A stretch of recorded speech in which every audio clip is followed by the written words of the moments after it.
Bueno, continuando con Nietzsche, vamos a simplemente aclarar algunas cuestiones. Voy a tratar de ser lo más concreto posible, para que concretéis.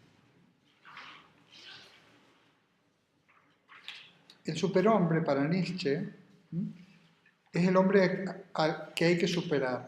Es lo que se somete, que es ese hombre que se somete a los valores tradicionales, a la moral del rebaño, a la moral basada en la creencia de una realidad trascendente que fomenta el desprecio por la vida, la corporeidad y la diferencia entre las personas. Este hombre debe ser superado. Superhombre solo es posible cuando se realice hasta el final la muerte de Dios. O sea, cuando se lleve hasta las últimas consecuencias la muerte de Dios.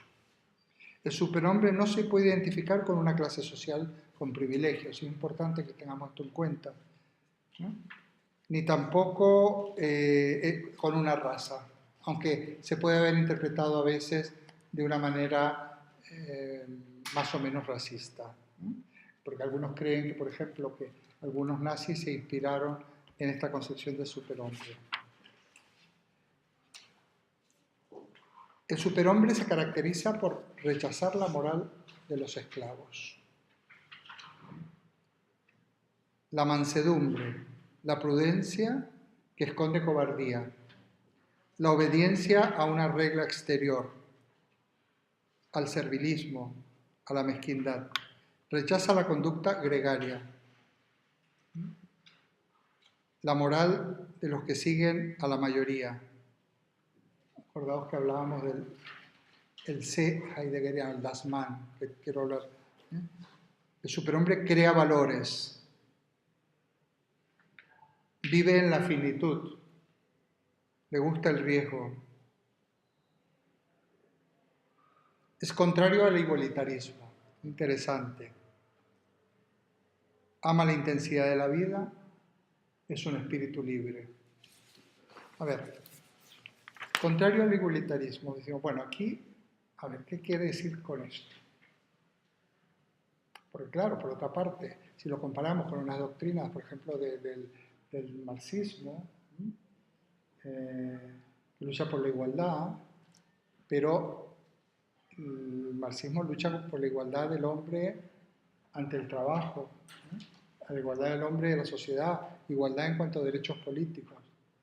Yo creo que aquí Nietzsche lo que dice, y es importante, no nos va a dar tiempo sino mencionarlo, pero que podríamos profundizar en esto, que hay como dos tipos de igualitarismo.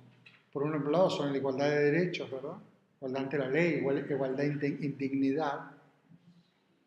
Y otra cosa es igualitarismo del pensamiento único que a todos nos quiere hacer iguales y que todos pensemos de una manera uniforme, sumisa. El derecho a la individualidad. Claro, que hay un igualitarismo que es sumamente peligroso, porque a veces pensamos, a ver, esto es un tema muy espinoso, que voy a decir ahora y no quiero entrar en él. Los hombres y las mujeres son iguales, claro que son iguales, ¿cómo van a ser iguales hombres y mujeres? En dignidad, en derecho, en inteligencia, en posibilidad, en todo. Más, si los comparáramos, probablemente hay algunas cualidades que las mujeres cultivan o que presentan que son superiores para ciertas cuestiones que los del hombre. Pero de ahí a pensar que somos exactamente iguales en el sentido como carácter, como idiosincrasia, no. Hay hombres y hay mujeres totalmente iguales en dignidad, al mismo nivel, igual de respetables, igual de todo, pero no igual. No es que los hombres deban feminizarse y las mujeres deban, no sé, hacerse hombres.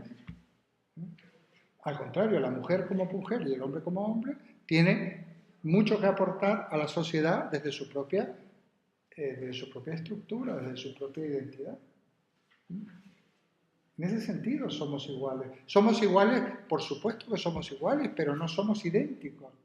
Hasta el punto de que podemos, ya no me refiero a hombres y mujeres, me refiero a las personas en general, que pensamos de manera distinta, que tenemos que respetar el pensamiento del otro, que no hay solo un camino válido para llegar a una determinada meta, que hay varias posibilidades válidas y hay otras posibilidades que no son válidas. Pero bueno, ¿cómo se establece eso? Bueno, habrá que verlo. En ese sentido, Porque el igualitarismo gregario del que habla Nietzsche, que muchas veces se ha pretendido esto, identificarlo con el elitismo, es precisamente a esa dictadura sorda de un pensamiento único al cual la mayoría se somete por muchos motivos, por miedo, por falta por falta de creatividad, por haber renunciado a la vida, por haber renunciado a ser ellos mismos. ¿Cómo es posible? ¿eh? Luego toda la filosofía del siglo XX, una buena parte se tiene que hacer preguntas muy serias respecto a cómo fue posible, por ejemplo, el ascenso de Hitler al poder o el Holocausto.